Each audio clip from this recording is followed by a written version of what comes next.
Well, welcome back to the Buffalo Happy Hour. Mike, what's up? Derek, we are with the boys of Crooked Lamppost Brewing, and I am very excited for this interview. Yeah, absolutely. You guys want to introduce yourself? Sure, Jeff Husinger. Mike Egan. Mike Koenig. So when did you guys start this, what would you call it, a home brew club? Yeah, it started out as just a hobby. 2014, we decided, Jeff and I, as neighbors, decided to start brewing beer together. And then from there, it kind of took off a little bit as far as a home brewery and a homebrew club. What was the first beer you ever made? First beer we ever made was it was a coffee stout. And we dumped all 10 gallons of it. It was just that bad? It was infected. We tried really, really hard to enjoy it. We tried really hard to make it something. This was before we were kegging beer, so we bottled 10 gallons of a coffee stout, not having any idea what we were doing. We were at a friend's house brewing with a bunch of dudes, and everybody kind of mixed in their stuff with our beer. And I think we had about three different extras that people had left over from their wort, dumped in our beer that were like, this is going to be the best beer ever. yeah, we just thought, the more the merrier. How could this not be great? Put your oatmeal, put your coffee in, Yeah. So I remember we filled a glass carboy with two glass carboys with 10 gallons of beer, drove it home in our truck, and I remember moving it around the house trying to find the best temperature spot. And I think it ended up in my 1-year-old daughter's closet at the time. And so it sat there for a while fermenting. Then we bottled it and waited a couple more weeks because bottling takes longer. So we waited and tried it. And we looked across the table at each other, really convinced that it was going to be a great beer, and tried to convince ourselves it was going to be a great beer. And it wasn't. It was awful. It was god-awful. It was undrinkable. So, yeah, we our first ever beer, we dumped down the drain. So you guys were established in 2014, and that was after your first beer that you dumped? Or it was before? So the name was after. Okay, so you guys were established in 2014 with your name. So what were some of the events leading up to actually starting the formalization of your brand? You want to take this one? Sure. So I actually started back, Mike and I went to high school together, and separately, we kept in touch a little bit, but we lost touch a little after, say, high school and college. Both of us moved into the same neighborhood where we are currently, just on two different streets, and ran into each other at Lowe's one day. Just said we should hang out. We just moved into this neighborhood. Let's hang out. So we started hanging out again. I had a Mr. Beer kit that someone bought me as a housewarming gift. So I said, I'll give it a shot. I was making wine with my uncle for a couple years prior to that. So I started the Mr. Beer kit, made a pale ale, 4 2-liter bottles. Out of that, I brought it over to Mike's one day. We were watching football, NFL playoffs, right? It was right before Christmas, December 23rd. It's like, hey, made this homebrew. Let's bring it over to your house. Let's give it a shot, right? So you could say your side might say, homebrew, how's it going to taste? I don't even know what that's like. Yeah. So I poured it out of the 2-liter 7-Up bottle, and if you didn't see me pouring out of there, it looked like a real pale ale. It tasted like a pale ale. It was a good beer. It's good, yeah. So, we had some of that, and it started from there as a start. He got a homebrew kit, more advanced homebrew kit from there for Christmas, and we started from there. We both really wanted to do more all grain versus doing the extracts and things like that the Mr. Beer kit was, or that usually the starter kits are. So that's kind of where we started, and our first brew, as Mike mentioned earlier, was with all those guys back in January. So this was December, and then that turned into January. Yeah, sure. It was a couple weeks later. So then, that same year we had just kind of hanging out and we'll party, and we ended up getting a snowstorm here and 2 feet of snow, and Jeff, went to leave to go home, and he couldn't see anything. It was blinding snow and 2 feet of snow on the back of his car. He backed out and ran over the lamppost at the end of the street. So the next morning when I got up, I realized that I was short a lamppost in my yard. And so that it didn't even start at that point. We replaced the lamppost, and we kept brewing and kind of like having fun with it and just trying it, and just we really had no idea what we were doing. So then, I don't know, maybe a year later, somewhere around there, we decided to make a brewery. You know, it really wasn't a brewery, but we decided we needed a name. We needed something. We needed like a homebrew brand. There you go. So my wife said, well, what do you have in common? So we went through all these different things, and then Jeff came up with the idea of the lamppost, and It's what brought us together, right? That's what started it all. Was the crooked lamppost was actually falling down, but I tried to stick it back up in the snow, so it was crooked for. Should be totally sheared off Lamppost Brewing Company, but You replaced the doesn't really lamppost come since off then, here. though, right? yeah, and the way I install things, it's probably crooked. So so that's kind of where it came from, and it was a hobby that we started and just kind of fell in love with. It was fun. We met a lot of really cool, great people. It just became something more than just kind of hanging out. Yeah. So your Instagram is posts ranging from product trades to new equipment being used. What has the journey been like for you guys between R&D, networking, and branding? It's a great question. You didn't know Mike was going to bring the heat. I did not expect that. Can I take a water break? Yeah, I think it started out as like, this is just cool. It's like a DIY. We're gonna figure it out. Kind of go with it. Yeah, when we started our crooked lamppost, we're like, now we need a logo. Now we need something. So I guess I kind of took that on and was reaching out to some websites and what can we do? We like some logos. We wanted to incorporate some hops in there and some of those kind of things. And obviously the lamppost was going to be key. So we did one logo through a website. It looked okay, but it wasn't usable for printing on apparel and stuff. And we wanted to have our brand, at least as we're brewing. Most people don't know who we were, didn't know who we were at the time. So how do we kind of get our name out there? So we started with some shirts and did that online. And we have some glassware, as you can see, the logo on the wall behind us. And now we have everything from Under Armour to shirts to sweatshirts and hats and glassware. So. That's awesome. So before we get too far down, Mike, how did you end up joining the Crooked Lamppost, and how did you get involved? I got involved. All of our kids go to the same daycare, but really, they say your kids at some point start dictating your friends for you. So Mike's daughter and my daughter were like little best friends, and they were always playing together. And turns out our sons, they're all about the same age. They became friends, and we invited Mike and his family over for a kid's birthday party, and went to the store to buy supplies and get some beer for the party, and I hear, "Hey, Mike," and I turn around and there he is. So we're chatting it up and we're talking about the beer that we like and what we get for the party. And then we started talking some more, and he's like, "Well, I like the homebrew." I'm like, "I like the homebrew. This is awesome." And then, of course, one of those, I get home and I see my wife. I'm like, "Hey, Mike seems really cool. We're gonna get him." And then, we just started hanging out more, and they invited me over. They did a big brew, a bunch of guys in the garage here, and I just hung out that night. I didn't brew anything, but I just hung out that night, got to know them a little bit better, and got to the point where they invited me in to be a part of the club. So is it just the three of you, or are there more than the three of you too? There's three more. Okay.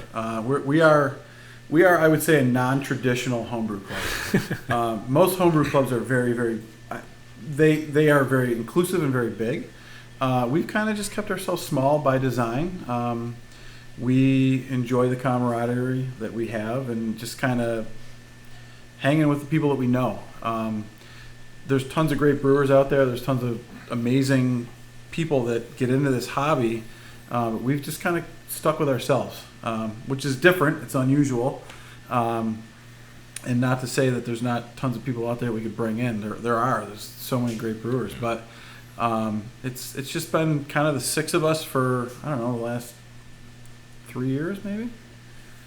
Yeah, we've had a couple added on.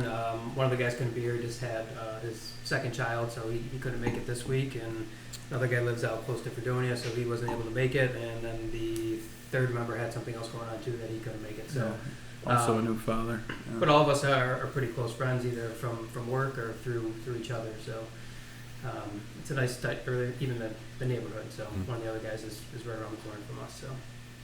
So on the community feel, there's a website called Untapped. So Untapped is essentially, for those that don't know, a giant virtual community where you can rate different beers that you have, specifically craft beers. And Untapped's co-founder and CTO Greg Avola fell in love with craft beer after his first experience with the distillery Rare Voss in downstate. So he linked up with a guy named Tim Mather and founded the website Untapped. So what was the process on getting onto their website? Seeing your beers earning 3.5 to 4-star ratings is probably a good feeling, I would imagine. So can you guys just touch on that? Yeah, it was one of those things that we just, again, like, just let's go for it. You know, let's have a little fun with this. It's a hobby, and we wanted to enjoy it. We wanted to make the best of it. So throwing some beers on there and seeing what they would do, it's just kind of something that was, why not? You know, and it was cool to be on there. You know, we're still brewing at home, but you feel like you're part of the bigger, you know, community, and it's a cool feeling. It's a great feeling to be involved with that in any way, shape, or form. Is just fantastic. So Mike's Garage is our home brew central, right? That's his headquarters here, as you can probably see from the video behind us, and that's the location on Untapped. When you check it in, it's Crooked Lamppost is Mike's Garage. So it's cool when that shows up as your location when you're checking that in on Untapped, or even our beer names that we creatively come up with after drinking a couple beers, and what kind of fun names could we come up with for ours. And some of it's obviously just our friends or neighbors that are rating them on there, but it's cool to see our beers up there with the rest of them too. So Yeah. So how many beers do you think, if you had to guesstimate, how many have you made so far? Styles, or how many times have we brewed? How many styles? How many styles? That's a great question. I would say And then kind of off that, do you have a particular 15, brand that 20, you like to probably. keep I'd say making? 30. Particular style? I'd say 30 to 40 styles. Okay. But these guys are And good. then- They make a bunch of different styles, and they're all good. I don't make a ton of different beers. I'm an IPA guy. I'm trying to make a solid recipe, and I'm just focusing on, repeating as much as I can. Yeah. And, So Yeah. Mike and I brew together. Mike brews by himself, kind of solo for most of it, and the same with the other two guys. They're more solo on their side. Yeah. With the occasional, everyone kind of comes Yeah. and brews together. But yeah, you'd say about 30 different styles. There's some that we brewed once and never again. Yeah. Our core beers are probably the New England. We do the Schwarz beer, a nice Hefeweizen. Yeah. Kolsch on tap now. That's pretty good beer. Yeah. We tried that today. So Yeah, I think 30 to 40 styles. How many brews have we made? Individual brew days, probably 200. Somewhere around there. I'm guessing. Yeah. So your go-to is the New England IPA, for the most part. Yeah. And then you're making this Kolsch now, which is fantastic. We've had it a little bit today, and now you're adding raspberry into it too. So what is your process? What is your process like adding flavors into it? Because you're not a traditional homebrew where you like flavors. You pride yourself more on the basics of the beer. Yeah. So what made you branch out into the raspberry flavors? Well, typically what we do is any ingredient you put in your beer, it's like cooking. It's like anything else. Any ingredient should be great. It should be the best ingredient you can get. So we typically add adjuncts, whether it be a syrup or some type of flavoring, usually at kegging. We can control every part of the process up until kegging, and then once we keg, then we add those flavors so that you get what we want. So we can control how much flavor of that adjunct you get because we add it at that time. Sure. If we brew with it, it's not to say you can make phenomenal beer with adding adjuncts during the process, but we like to do it at kegging so that we can either, we'll start small and then we can increase and kind of challenge that flavor if we want to. So when we brew, we do a 10-gallon batch, so Mike will take 5 and I'll take 5. So if we do want to experiment a little bit differently with flavors, like the Kolsch you mentioned, I added a raspberry extract to mine where Mike kept his more traditional or the traditional Kolsch. So just a little something different if we want to try it. So, and even we'll probably get into this with competitions, but when we do that, that gives us, say, 2 beers to enter into a competition versus just the one. So hitting on the competition side, what competitions have you entered? Where have you placed in those competitions? And then are you anticipating getting more involved in competitions or just kind of keeping it either sporadic or on the low-key side of the spectrum? Yeah, I definitely want to get more involved in competitions. My goal is to be a beer judge at some point. It's just challenging right now with 3 little kids at home. It's a time commitment, but it's certainly something I'm interested in. It's certainly something that a lot of these homebrewers have put a lot of time and effort into, and I absolutely respect that from them because they're giving up a lot of time. So I want to be able to contribute back to that. As far as entering competitions, for sure, it's a great thing to do. These guys that judge your beers, you have cicerones, you have brewers, you have judges. You get a lot of great feedback so that you can take that and make your beer better.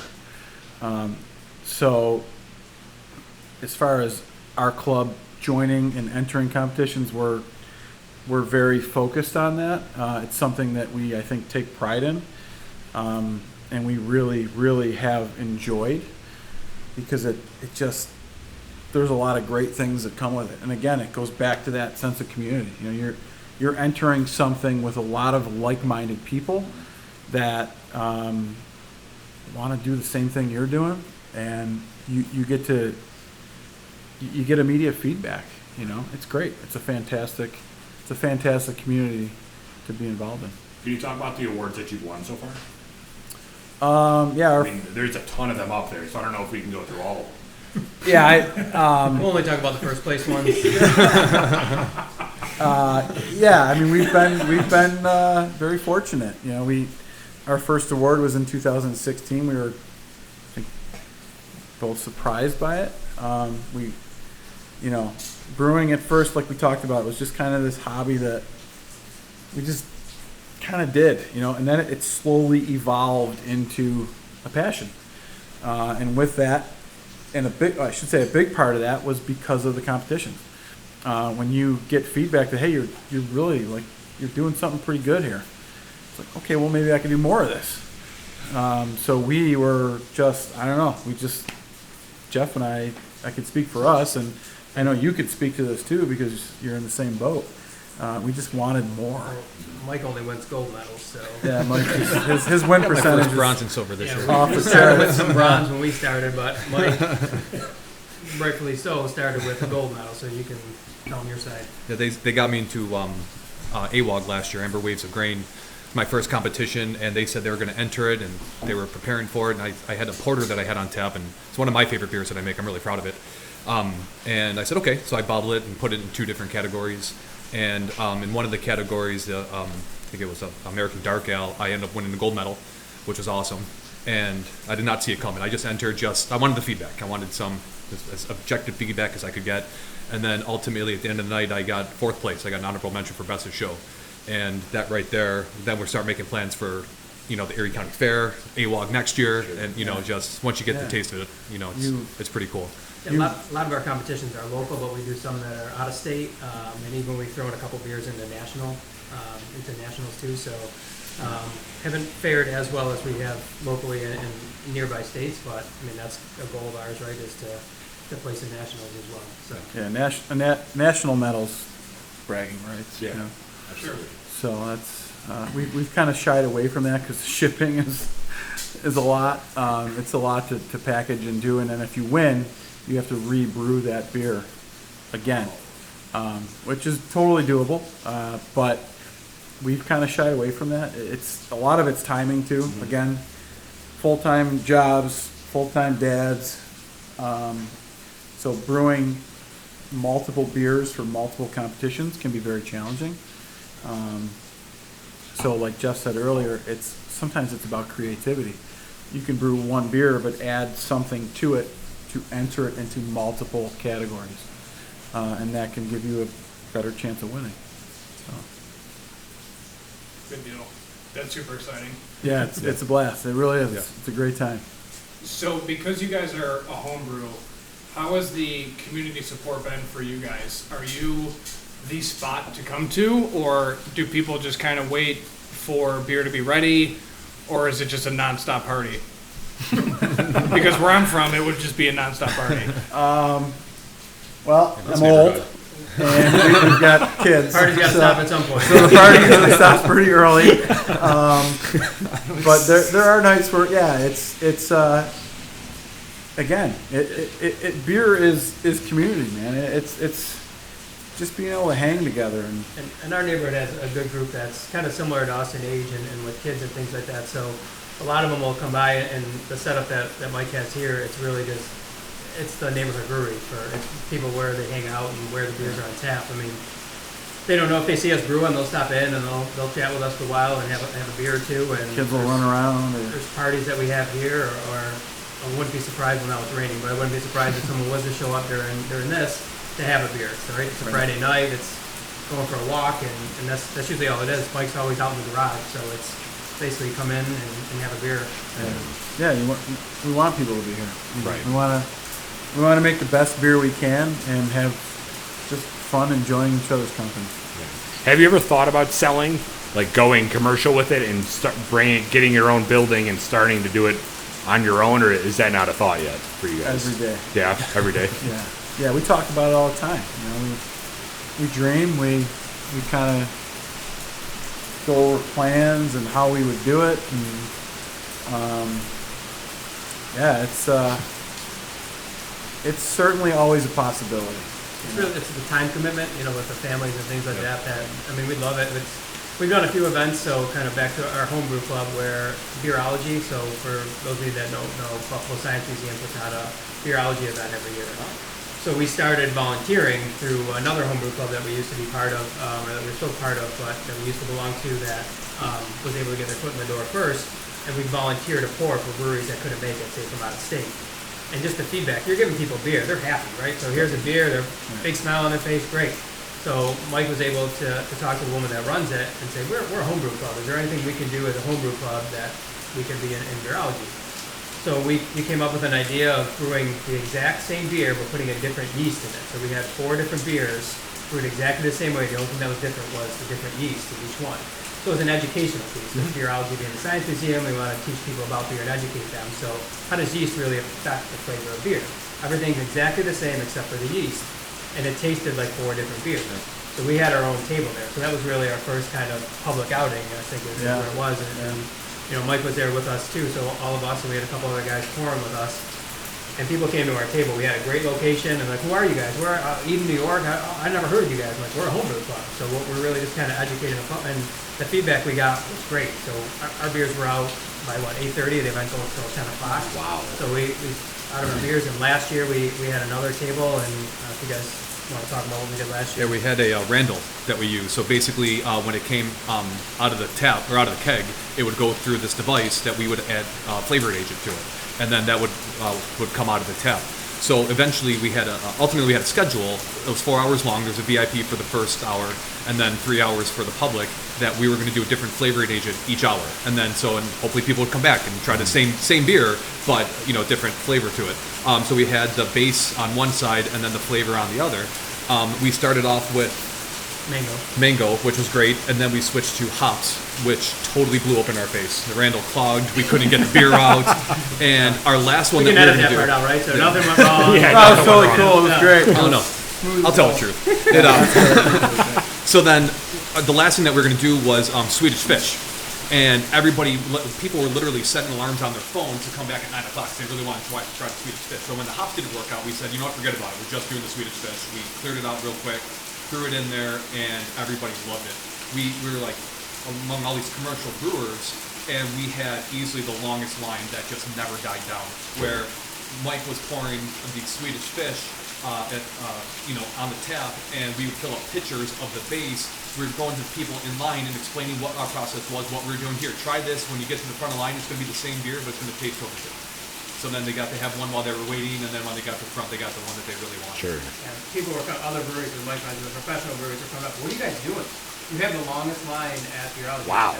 And it was, I don't know, 20, 30 people deep. We were back there, we were both. Yeah. You took one side, I took the other, and we were pouring beers and telling about the process. And Mike was back there, pulling as fast as he could and filling. And it was great feedback. And it was cool because like people would come up and I remember you from last year. You guys did the yeasting last year, and like I think they appreciate the fact that we put on demonstration the science of brewing. Absolutely. Science using, So- this year, unfortunately, was canceled because of the coronavirus, but we had another plan too. So we were going to brew 2 different beers and pair them. I think we should keep that plan under wraps until Okay, next we're going to come next year. Yeah. You're gonna like it. We'll be back.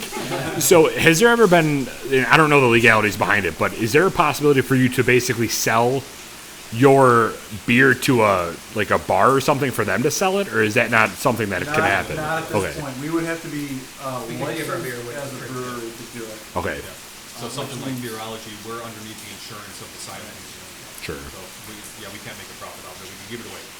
Okay. Yeah, and that's exactly it. Beerology, we're giving it away. That's cool if they let you do that, though. At least get your name out there. Oh, it's a it ton is. of fun. We were one of An the 2 amazing- homebrew clubs Yeah. that were there. 3 homebrew clubs. 3, four, but we were the yeah. one giving a product. Do you get people angry that they can't buy your stuff? Like, disappointed? Yeah, we, People asked where I did am get this? disappointed that I can't buy your we stuff. we did an event. My wife's cousin owns a coffee shop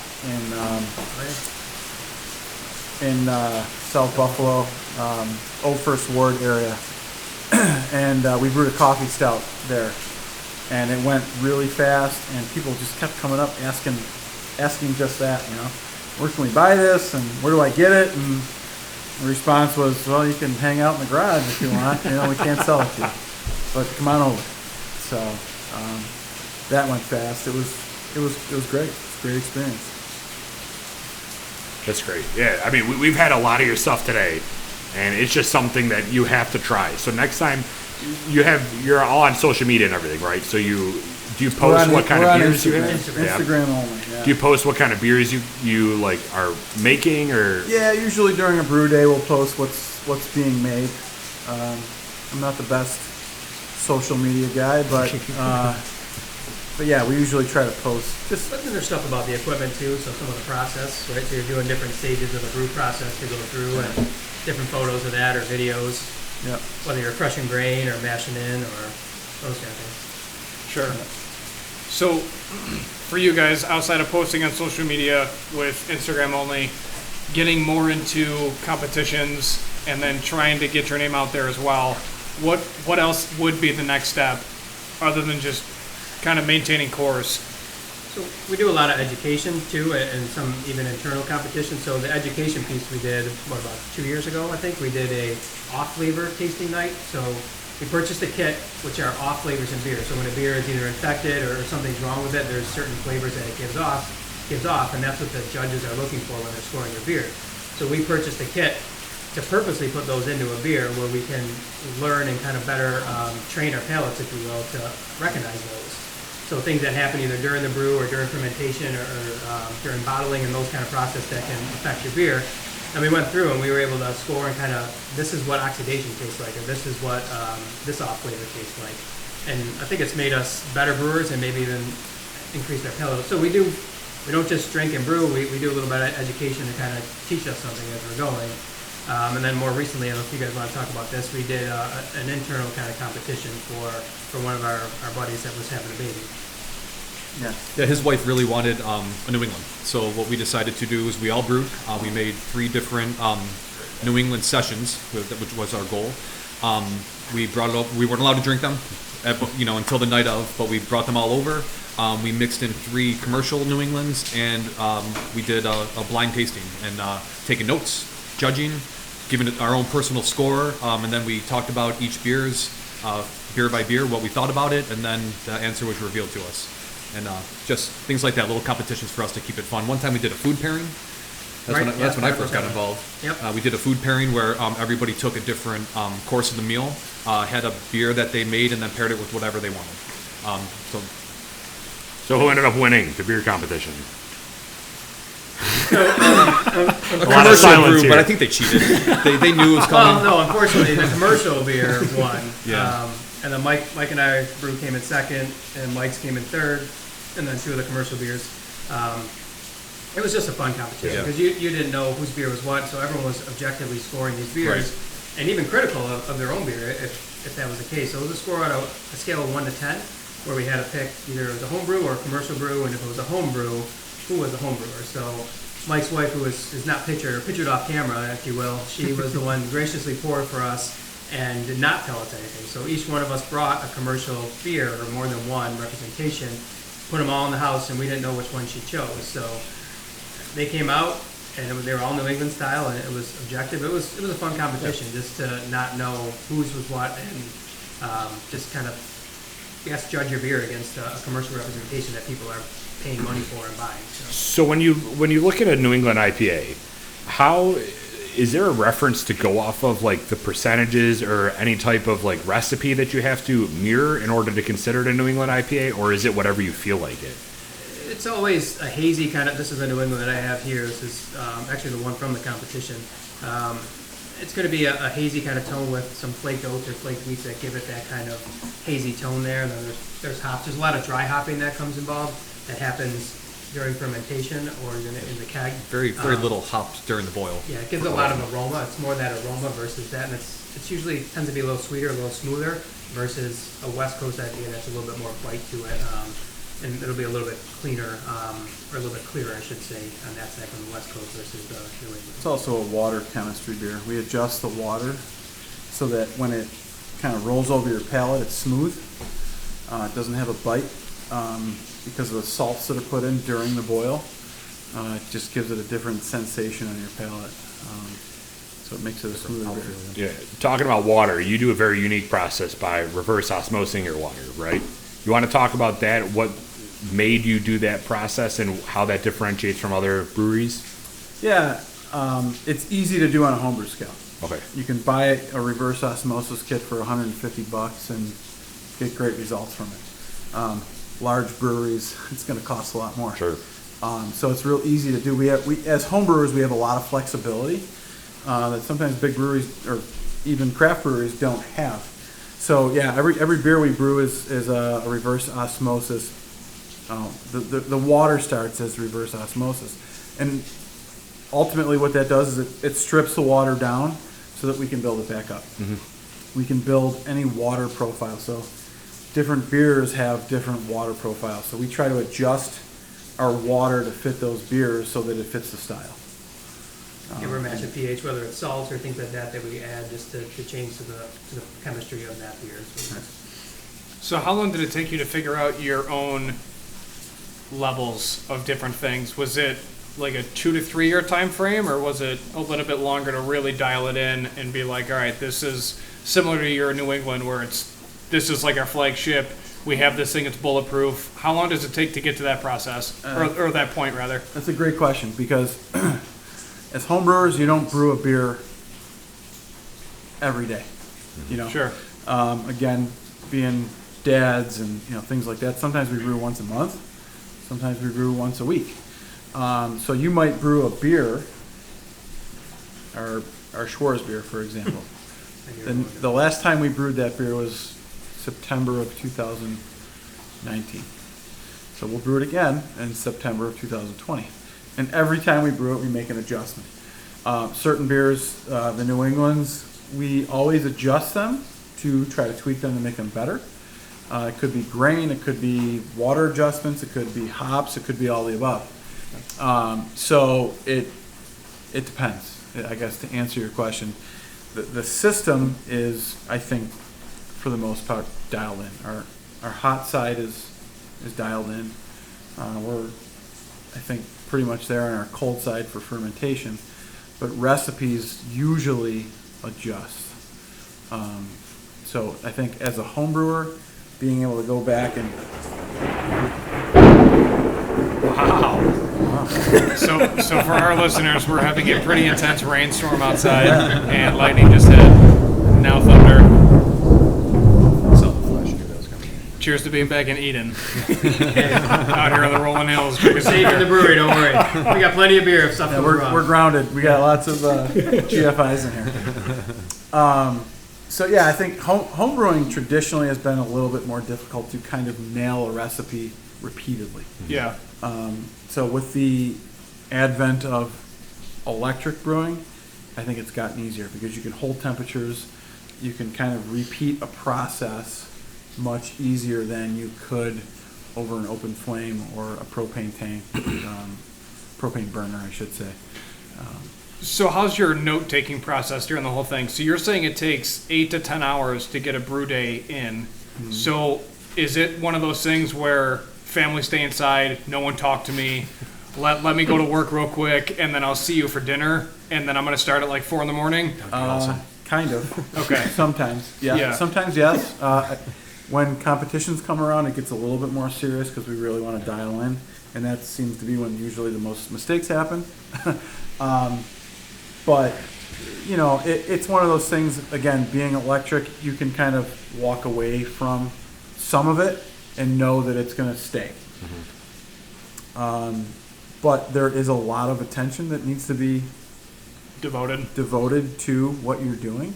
It's really easy to make a mistake, and at least in my experience, our experience, you can make a mistake anywhere along the way, and it can have an impact or maybe not. Yeah. Sometimes you make a mistake and it turns out it's a great beer. There's been great beers that we've made mistakes on. One of the Schwarz Mike mentioned before, but before we got into the electric system, there was extra salts. He didn't realize he already added the salts and added another round of salts to it. That beer won medals. It was a Wow. It yeah, was, it and we were ready. won. He's, I'm gonna get rid of it. I'm like, no. We let's almost keep it dumped it. going. We almost dumped the whole we thing in almost the dumped it brew. halfway through the brew, Yeah. and we kept it going, and it was a great beer. Yeah. So I mean, there's mistakes, or you try to be spot on with the recipe or follow it to a T, and there's just maybe you didn't hit this pH or you didn't hit this temperature or whatever the case is, and it turns out, and it's a good beer. So I mean, we always make little tweaks. There might be something that I want more hop aroma to this one, or I want it to be more citrusy. So we make little tweaks to our beers just to either for personal preference or based on judges' feedback. We'll do that as well. So. Now you have a process before that too in your basement, right? Where you're actually, what are you, chopping grains or? Yeah, so you take there's Chopping? a grain mill. Yeah. Yeah. Accent. He's just down there with a machete, just cutting it all down. He puts his flannel on. He gets Got my paper towels and my flannel and yeah.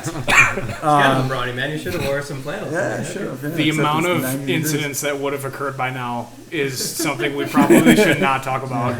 Yeah, missing fingers. Yeah, no, we mill our own grains. Mill. We have a That's the word I was thinking of.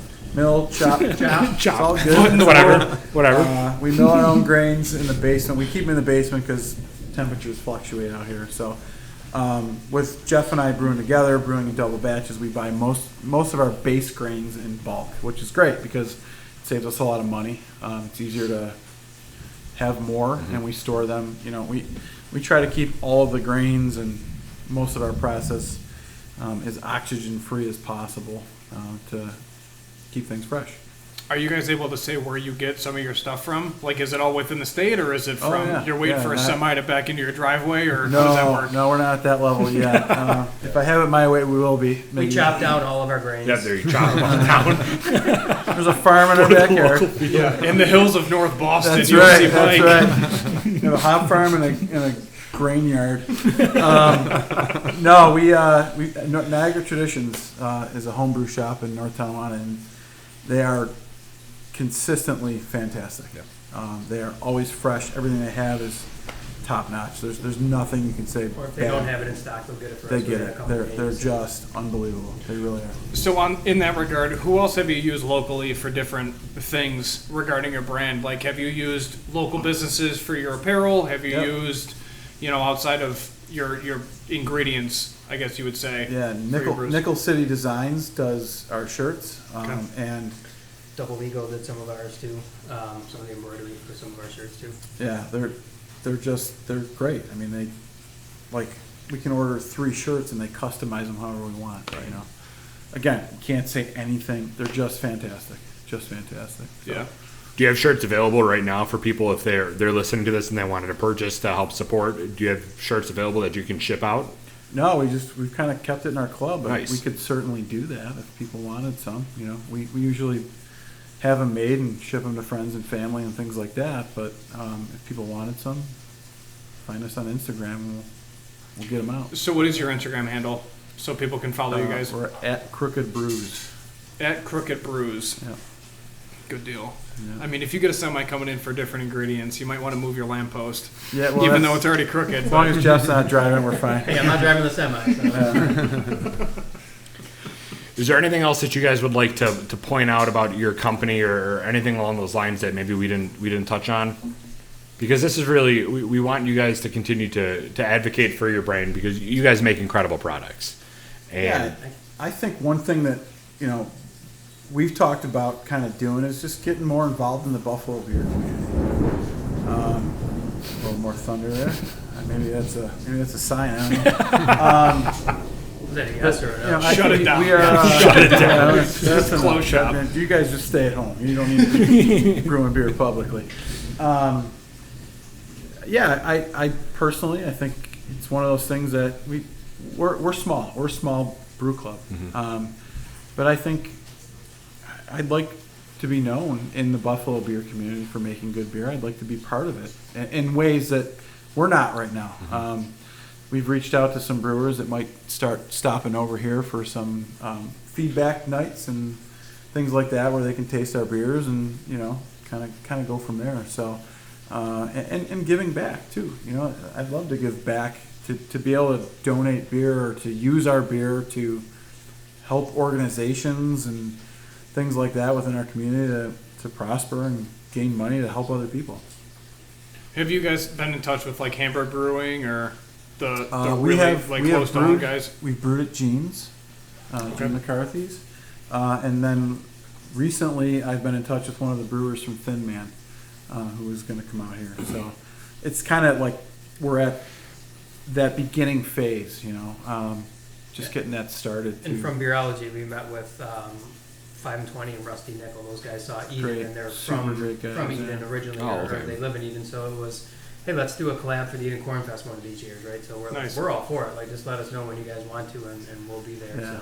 Yeah. So The brewing community is just, people are amazing. They're Yeah. just so friendly. They're so nice. They're so willing to offer knowledge and learn about you, even if you're a home brewer. It's super cool. It's just a great place to be.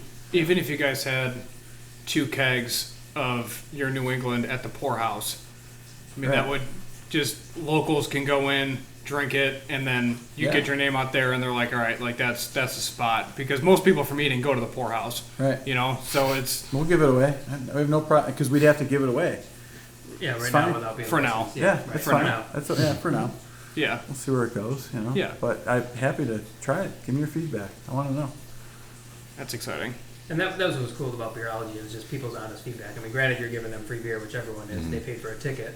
But, I mean, our booth was very well attended, and we sold out of ours. We got great feedback from everyone that was there. And Yeah, it's- people were because really you give it cool. to family and friends, and you expect them to say, "Oh, I like your beer. This is good, right?" Hey, whether or not they like. But strangers giving you honest feedback, that's when we know that it's a good beer. And outside of us just saying, I mean, we'll be objective for ours. Don't get me wrong. We've dumped beers before and Oh, yeah. scored ours. Personally scored Dumped a ours beer the other before, day. but for the most part, I mean, I think we've got it nailed down, and just looking for that feedback from the public.